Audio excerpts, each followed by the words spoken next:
Prince সিনেমার বিতর্কের পর ফের আলোচনায় মেগাস্টার শাকিব খান। ঈদুল আজহায় মুক্তি পেতে চলেছে তার অভিনীত বহুল প্রতীক্ষিত সিনেমা রকস্টার।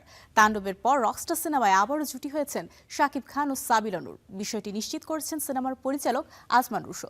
এমনকি সিনেমার বিভিন্ন বিষয়ের খুঁটিনাটি সিদ্ধান্ত নেওয়া হচ্ছে শাকিব খানের পরামর্শ নিয়ে। চ্যানেল বাংলায় অ্যাটাক হয়েছে।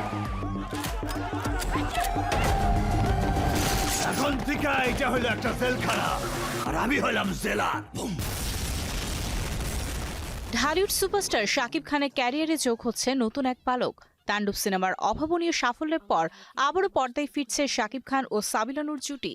তাদের নতুন চলচ্চিত্র রকস্টার নিয়ে গত কয়েকদিন ধরে চলচ্চিত্র পাড়ায় নানা গুঞ্জন চললেও অবশেষে সব জল্পনার অবসান ঘটিয়েছেন সিনেমার পরিচালক আজমান রুশো। এই সিনেমাটা আমার প্রথম সিনেমা, আমার যা ভালো লাগতেছে আমি তাই করতেছি। And thanks to my producer Ajay দা স্কোয়ার অ্যান্ড দেয়ার টিম, যে ওনারা আমাকে আসলে শুরু থেকে এই পর্যন্ত আমাকে আসলে কখনোই কোনো কিছু নিয়ে কোনো কিছু বলেনি বা চাপায় দেয়নি। প্রিন্সের ব্যর্থতার পর মেগাস্টার নিজেই দিয়েছেন তার আসন্ন প্রজেক্ট রকস্টার আইডিয়া। এই সিনেমার মূল ধারণা শাকিব খানের মস্তিষ্ক প্রসূত। একান্ত আলাপচারিতার ফাঁকে শাকিব খান নিজেই একজন রকস্টারের চরিত্রে অভিনয়ের ইচ্ছা প্রকাশ করেছিলেন, যা এখন পূর্ণাঙ্গ চিত্রনাট্যে রূপ নিয়েছে। তো যখন সাকিব ভাই বললো যে আচ্ছা এরকম একটা cinema, I was like am I dreaming or what? আমি আসলে সারা জীবন যেগুলি নিয়ে ঘাটছি ওইটা নিয়ে সিনেমা বানাইতে বলছে। সো হ্যাঁ, আমার গল্পে, আমার সিনেমায় you will find reflection of real life rockstars. Rockstar সিনেমার পরিচালক আজমান রুশো নিজেই পেশায় একজন মিউজিশিয়ান ছিলেন। ফলে সঙ্গীত শিল্পীদের জীবন সংগ্রাম, তাদের উত্থান পতন ও পর্দার পেছনের গল্পগুলো তার খুব চেনা, যা রূপালী পর্দায় দর্শকদের কাছে উপস্থাপন করা তার জন্য সহজ। সিনেমাটির নাম ঘোষণার পর থেকেই সামাজিক যোগাযোগ মাধ্যমে দেখা দিয়েছিল বিতর্ক। নেটিজেনরা মনে করেছিল এটি হয়তো বলিউড নির্মাতা ইমতিয়াজ আলীর বিখ্যাত রকস্টার সিনেমা থেকে অনুপ্রাণিত।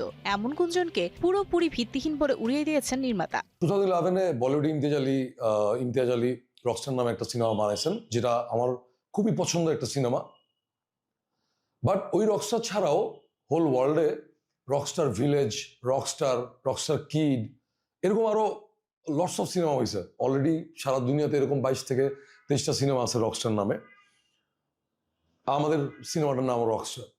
রকস্টার নির্মিত হচ্ছে দেশের অন্যতম বৃহৎ প্রযোজনা প্রতিষ্ঠান সান মিউজিক অ্যান্ড মোশন পিকচার্স লিমিটেডের ব্যানারে। সিনেমাটি গল্পে উঠে আসবে শিল্পীর জীবনের গভীরতম অনুভূতিগুলোর বহিঃপ্রকাশ, যেখানে দেখানো হবে একজন রকস্টারের পারিবারিক টানাপোড়েন, ভালোবাসার জটিলতা ও tragedy.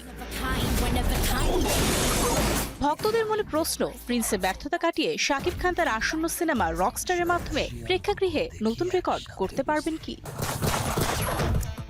Mario Sen, star entertainment.